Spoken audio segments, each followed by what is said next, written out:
outside is frightful, but the fire is so delightful.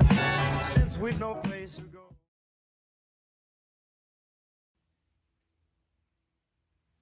Hello everyone, this is Denise of Something Beautiful Handcrafts, and this is going to be a really short Vlogmas video.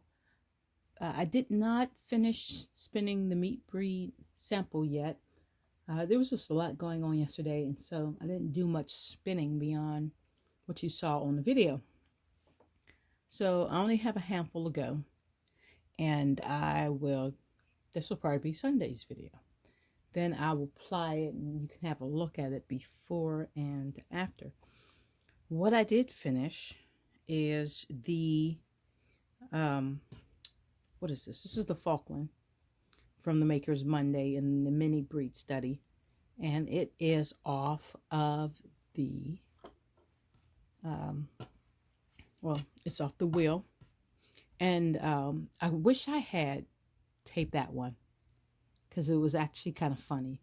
Like I was saying in the video about the winding the cones and being careful with plying from the center pull ball. Well, I was doing something else while I was plying, and I really was not careful. I should say while I was making the ball, and I wasn't that careful, and so the inside exploded. And that was an hour and a half worth of mayhem trying to get that out of that center properly so I can ply this. So this is not one of my most perfectly plied skeins, but it's a pretty consistent skein, and it's a very usable skein. So I just have to decide what I'm going to do with it. I don't know what the yardage is yet. It was 4 ounces of Falkland. And you know what? Most of the time when I'm spinning something, I don't actually count yardages. I just spin it and then I use it in whatever it is I'm going to use it. Only time I actually count yardage is when I am selling something, or if I'm making something so large that I need to know yardages so I can calculate for like weaving. So I don't know what the yardage is on this, but I'll go ahead and count it. I have some guesses so that I can let you know, just so that how that goes. I'm also working on these. This is a wristlet or wrister, whichever one they want to call it. And I started this. This is the Handspun fin from last year's spin. What was it? Spin Together? Yes, it was Spin Together. And then I did the weave along after that. So this is a leftover fin from that. And I've got a skein of each color left over from that. So I was trying to figure out what to do with these leftover skeins. I actually have enough to make another scarf. Might do that. And so before I got the ribber and before I did the fingerless mitt, I was working on this wrister. And I just finally got together the final draft of it when I attempted the fingerless mitt. So I kind of have to decide whether or not I'm just going to make these wristers with the mohair. This should be mohair. It might be Teeswater, but I'm thinking it's the mohair. And whether I'm not going to extend it all the way up and turn this into a fingerless mitt. I don't know. I haven't decided that one yet. Just kind of toying around with something different. And I just love the curly locks, and I can't actually wear mohair against my skin. So just some other ways for me to use up the mohair. Okay, now, what I actually want to talk about is this particular skein here. I dyed this skein basically the same way I did the Christmas skein. And what's interesting about it, well, first of all, this skein right here, I turned on the pot and I had hot water from the beginning. So this is a jacquard periwinkle.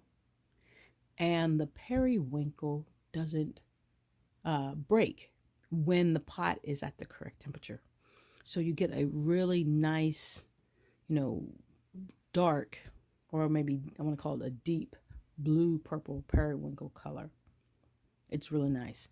So normally what I would do to break it into this right here is to allow it to sit in the pot cold and then eventually warm up. And that breaks the colors into these really light lavenders and blues. And it's one of my favorite colors. So most of the things you've seen me dye, I broke the periwinkle color. In this case, because I heated the pot and it was hot water, there was very little breaking, just this little spot right here for some reason.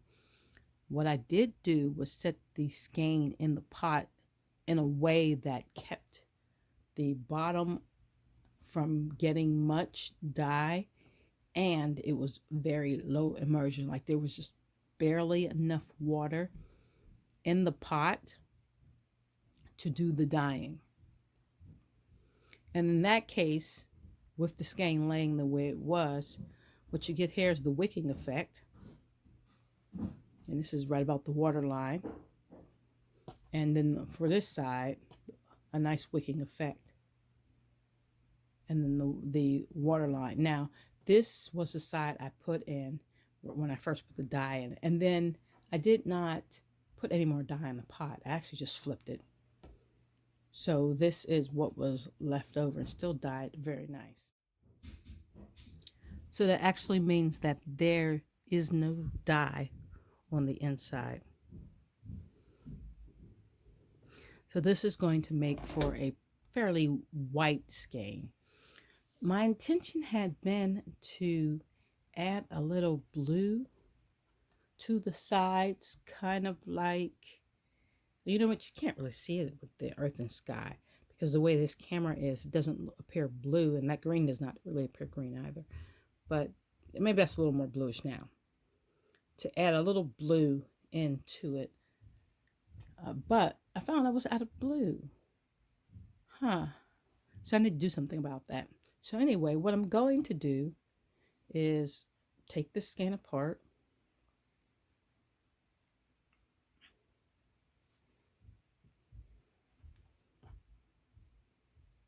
So that you can see that. Look at that.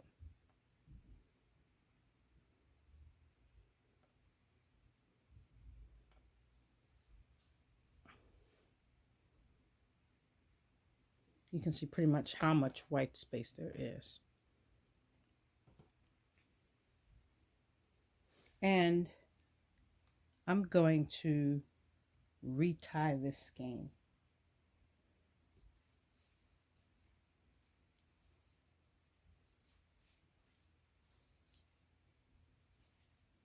Skeins take on a whole different look when they are retied,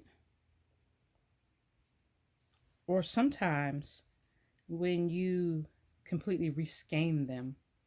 I've had yarns that I thought were horrible, and then I reskein them, and I was like, this is the best thing I've ever seen in my life. So see, this is what it looks like, me just taking it and twisting it back again.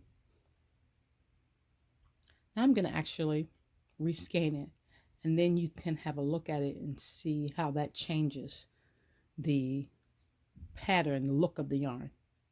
Once I turned around a couple times, I discovered a space that was really, really white. And the beautiful thing about space dyeing is all I have to do is tie some ties back on it, twist it back up, and I can just go ahead and dye this space, and the rest of the spaces will be unaffected.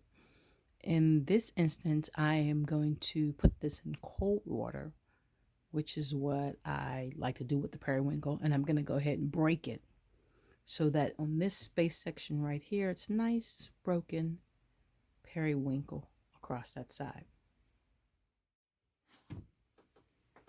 So here it is out of the pot. It looks grayer on the screen than it actually is. It's a little more purple in real life, which is fine because that's pretty much how I wanted it. Either way would have been good for me. And what had happened was I was going to add more of the periwinkle to the pot and just make a darker strip of periwinkle. But then I looked down and saw this gray, but I had already put the periwinkle inside the cup. So I just added the gray to the cup, and it's a grayish purple, which is really cool.